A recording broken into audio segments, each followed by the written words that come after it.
श्री स्वामी समर्थ. नमस्कार मित्रांनो, आपल्या या YouTube चॅनलवर सर्वांचे स्वागत आहे. आणि आज आपण बघणार आहोत की कुंभ राशीच्या लोकांवर शनीचा प्रकोप कधी संपणार आहे आणि कुंभ राशीच्या व्यक्तींची समस्या कधी संपणार आहे, ते आपण या व्हिडिओमध्ये जाणून घेणार आहोत. तत्पूर्वी आपण जर या चॅनलवर नवीन असाल तर चॅनलला सबस्क्राईब नक्की करा आणि हा व्हिडिओ आवडल्यास व्हिडिओला लाईक नक्की करा आणि कमेंटमध्ये श्री स्वामी समर्थ असे नक्की लिहा. आणि आपले जे मित्रमंडळी कुंभ राशीचे असतील अशा व्यक्तींना हा व्हिडिओ जास्तीत जास्त शेअर करा. आणि आपले जे चॅनलवर इतर व्हिडिओ आहेत ते सुद्धा आपण आवर्जून नक्की बघा. तर चला मित्रांनो, व्हिडिओला सुरुवात करूया. की बघा मित्रांनो, की कुंभ राशी राशी चक्रातली 11व्या नंबरची रास आहे आणि कुंभ राशीचे स्वामी हे शनी देवता आहेत. तर बघा, सध्या कुंभ राशीला अनेक प्रकारच्या समस्या आहेत, अनेक प्रकारचे प्रॉब्लेम चालू आहेत. आणि सध्या कुंभ राशीला ही 7.5 चालू आहे आणि 7.5चं हे दुसरं चरण आहे. आणि 7.5चं कुंभ राशीच्या व्यक्तींचं तिसरं चरण हे लवकरच सुरू होणार आहे. आणि सध्या बघा की कुंभ राशीच्या व्यक्तींना अनेक प्रकारच्या समस्या चालू आहेत. काहींना आर्थिक अडचण आहेत, काहींना दवाखान्याचा खर्च असेल, हॉस्पिटलची पळापळी असेल, अशा अनेक समस्या कुंभ राशीच्या व्यक्तींना आहे. तर आपण आता जाणून घेणार आहोत की शनी महाराजांचा हा प्रकोप, ह्या समस्या कुंभ राशीच्या कधी संपणार आहेत, ते आपण या व्हिडिओमध्ये मी तुम्हाला सांगणार आहे.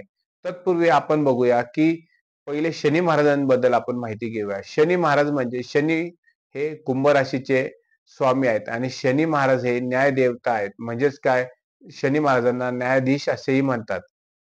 जसे आपले कर्म असतात तसे शनी महाराज हे फळ देत असतात. म्हणजे जर एखाद्या व्यक्तीने चांगले कर्म केले तर शनी महाराज हे त्यांना चांगले फळ देत असतात आणि एखाद्या व्यक्तीने जर वाईट कर्म केले तर शनी महाराज हे त्यांना वाईट फळ देत असतात.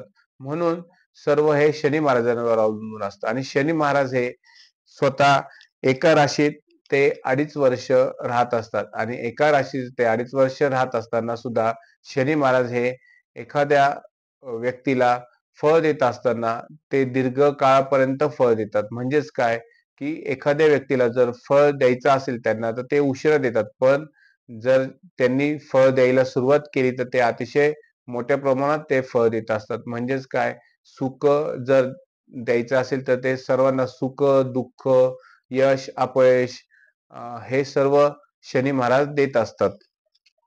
त्याचप्रमाणे बघा की शनी कोणत्याही गोष्टीसाठी फार काळ प्रतीक्षा करावा लागतो. म्हणजेच काय, शनी महाराज हे प्रत्येक गोष्टीसाठी तुम्हाला फार काळ प्रतीक्षा करावी लागते. परंतु शनी महाराजांनी जर एकदा तुम्हाला फळ द्यायला सुरुवात केली तर ते फळ तुम्हाला नक्कीच मिळत असते.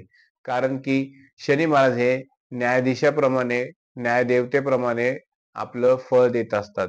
ज्याचे चांगले कर्म त्याला चांगले फळ देतात, ज्याचे वाईट कर्म त्याला वाईट फळ देत असतात. म्हणून नेहमी चांगले कर्म करा, प्रामाणिक कष्ट करा, तुम्हाला नेहमी चांगले फळ मिळतील. तर आता बघूया की शनी महाराज आता 14 नोव्हेंबर नंतर मार्गी होणार आहे. म्हणजेच काय, एका सरळ रेषेत चालणार आहे. म्हणूनच बघा की 14 नोव्हेंबर नंतर तुमच्या अनेक समस्या, तुमचा अनेक प्रॉब्लेम हे सुटणार आहेत. तुमची जी आर्थिक अडचण तुम्हाला झालेली असेल किंवा काही कुंभ राशीच्या व्यक्तींची हॉस्पिटलमध्ये पळापळी झाली असेल, खूप दुःख त्यांनी सोसलं असेल, खूप हॉस्पिटलच्या त्यांनी चकरा मारलेल्या असतील, आपले नातेवाईक, आपल्या घरातले व्यक्ती आजारी असतील किंवा आपण स्वतःही आजारी असू, त्यामुळे तुम्हाला हॉस्पिटलचे, दवाखान्याचे अनेक चकरा किंवा अनेक चक्कर तुम्हाला मारावे लागले असतील, ते तुमचं सर्व समस्या ही 14 नोव्हेंबर नंतर दूर होणार आहे. त्यानंतर बघा की काही व्यक्तींना फार आर्थिक अडचणी आल्या असतील, त्यांचं अनेक बाबतीत त्यांना अपयश आले असेल, हे सुद्धा तुमचं 14 नोव्हेंबर नंतर सुटणार आहेत. कारण की शनी महाराज हे मार्गी होणार आहेत. म्हणजेच काय, ते आपली चाल बदलणार आहेत आणि एका सरळ रेषेत ते चालणार आहेत. त्यामुळे कुंभ राशीच्या व्यक्तींच्या अनेक समस्या ह्या 14 नोव्हेंबर नंतर सुटणार आहे.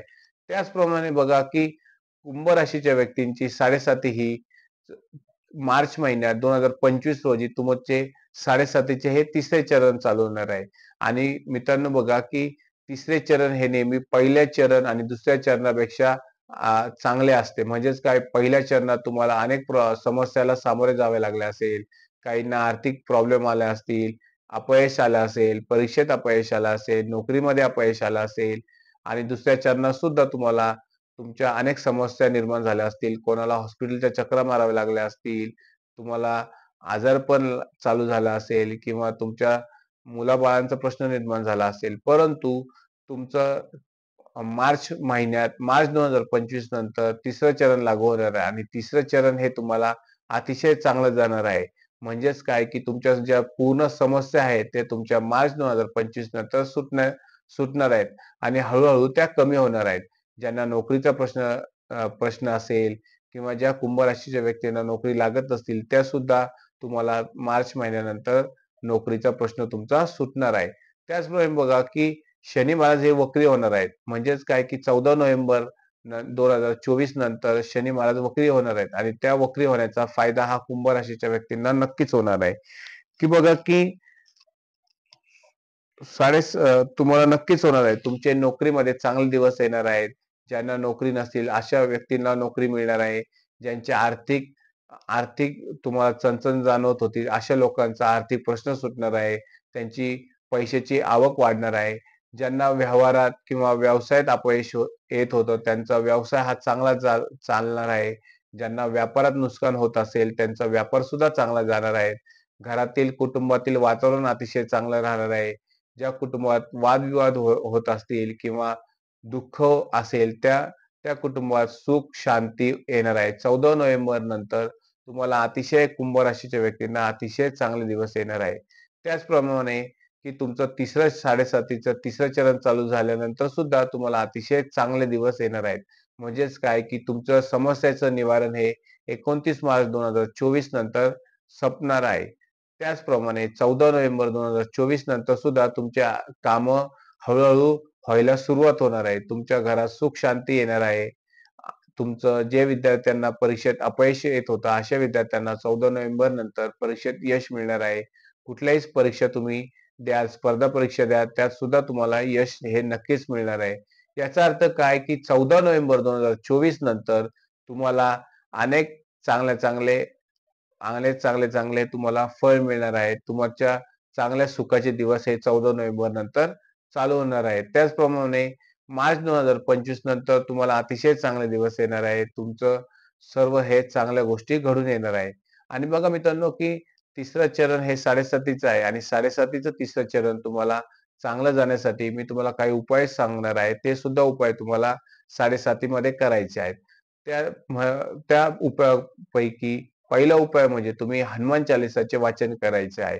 दर शनिवारी किंवा ज्या व्यक्तींना दररोज जरी हनुमान चालीसाचे वाचन करता आले, तर त्यांनी हनुमान चालीसाचे वाचन हे दररोज करायचे आहे. आणि ज्या व्यक्तींना दररोज हनुमान चालीसा वाचायला जमत नसेल, त्यांनी दर शनिवारी हनुमानाच्या मंदिरात जाऊन हनुमान चालीसाचे वाचन करायचे आहे. त्याचप्रमाणे तुम्ही शनी महाराजांच्या मंदिरात जाऊन शनी महाराजांना काळे तीळ व तेल पण व्हायचे आहे. त्याचप्रमाणे तुम्ही सूर्य देवतेला सकाळी उगवत्या सूर्याला पाण्याचा अर्घ द्यायचा आहे. म्हणजेच काय, की त्या सूर्य देवतेला पाणी व्हायचं आहे. त्याचप्रमाणे बघा, की मित्रांनो, तुम्ही हे जर उपाय केले तर तुम्हाला 7.5 मध्ये सुद्धा अतिशय चांगले दिवस जातील. सुख समाधानाचे दिवस तुमचे होणार आहे. तर बघा मित्रांनो, हा जर व्हिडिओ तुम्हाला आवडला असल्यास व्हिडिओला लाईक करा आणि चॅनलला सबस्क्राईब नक्की करा आणि कमेंटमध्ये श्री स्वामी समर्थ असे नक्की लिहा आणि आपले जे मित्रमंडळी असतील, नातेवाईक असतील, अशा व्यक्तींना हा व्हिडिओ जास्तीत जास्त शेअर करा. श्री स्वामी समर्थ.